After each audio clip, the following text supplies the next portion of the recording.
नमस्कार साथियों। कल से मेरे खिलाफ एक स्क्रिप्टेड कैंपेन चलाया जा रहा है। सेम भाषा, सेम बातें, सेम आरोप। ये कोई कोइंसिडेंस नहीं है, बल्कि एक कोऑर्डिनेटेड अटैक है।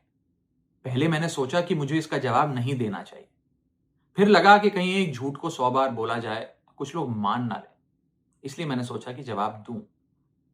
आम आदमी पार्टी ने 3 आरोप लगाते हुए ये कहा कि इन 3 आरोपों की वजह से हम राघव चड्ढा को पार्लियामेंट में बोलने का मौका नहीं देंगे। राघव चड्ढा के पार्लियामेंट में बोलने पर रोक इसलिए लगाई गई क्योंकि उन्होंने ये 3 गलतियां करी। मैं एक एक करके इन तीनों पर आपसे बात करना चाहूंगा। पहला आरोप कि जब ऑपोजिशन पार्लियामेंट से वॉकआउट करता है, सदन से वॉकआउट करता है, तो राघव चड्ढा वहीं बैठे रहते हैं, वो वॉकआउट नहीं करते।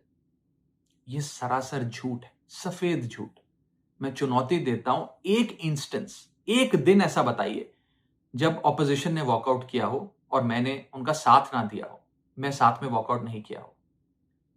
और पार्लियामेंट में तो हर जगह सीसीटीवी कैमरा है।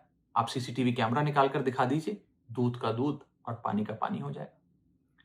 दूसरा आरोप लगाया कि राघव चड्ढा ने चीफ इलेक्शन कमिश्नर के इंपीचमेंट मोशन पर, यानी कि मुख्य चुनाव आयुक्त को हटाने वाली जो याचिका थी, उस पर साइन करने से मना कर दी। दूसरा सफेद झूठ।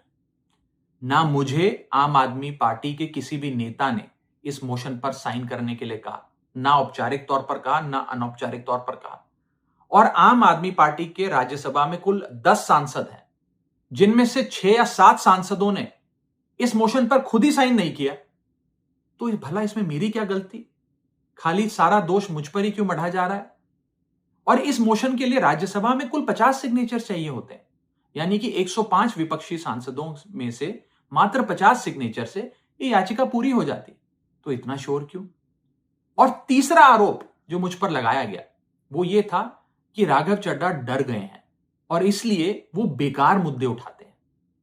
पहली बात मैं बता दूं कि मैं पार्लियामेंट में शोर मचाने, चीखने, चिल्लाने, माइक तोड़ने या गाली देने नहीं गया। मैं वहां पर जनता के मुद्दे उठाने गया हूं, लोगों की बात करने गया हूं। और मैंने कौन सा मुद्दा नहीं उठाया?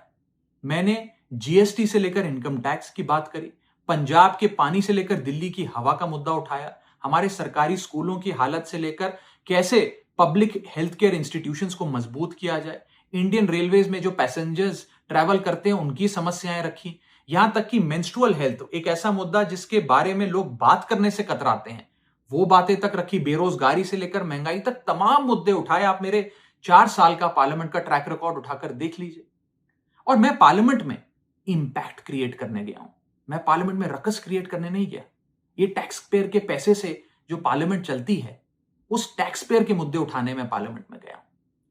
अंत में मैं बस इतना कहना चाहता हूं कि जो लोग आज मुझ पर आरोप लगा रहे हैं, झूठे झूठे आरोप लगा रहे हैं, कि हर झूठ को बेनकाब किया जाएगा और हर सवाल का जवाब दिया जाएगा, क्योंकि मैं घायल हूं, इसीलिए घातक हूं।